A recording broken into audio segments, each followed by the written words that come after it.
On oublie que la mort existe. Ou peut-être fait-on semblant. On s'inquiète pour un rien et parfois pour beaucoup. On râle pour 50 mètres parcourus sous la pluie, pour une mèche de cheveux coupée trop court, pour un agenda trop rempli d'obligations que l'on a nous-mêmes empilées. Comme si le temps était une matière infinie, une ressource inépuisable. Et puis, il y a ce jour, celui qui nous rappelle que la vie est fragile, celui où le téléphone sonne, où les mots s'étranglent, où le monde s'arrête, un regard s'éteint, et avec lui, une partie de nous vacille. Alors on se fait des promesses, de ne plus remettre à demain, de rire plus fort, d'aimer sans demi-mesure, d'oser, d'alléger, de ne plus se laisser happer par l'illusion du contrôle. On se jure de choisir la lumière. Et la vie, cette magicienne, reprend son cours. Les urgences factices reviennent.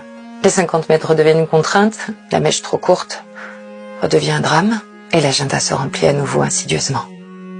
Jusqu'au prochain rappel. Et si cette fois on tenait parole? Si on choisissait vraiment chaque matin la lumière? Pas en de vaines promesses, mais en gestes concrets. Un regard plus tendre, un café pris sans se presser.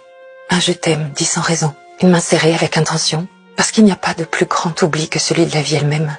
Et pas de plus bel hommage à ceux qui partent que de la vivre pleinement ici. Maintenant. Sans plus jamais faire semblant.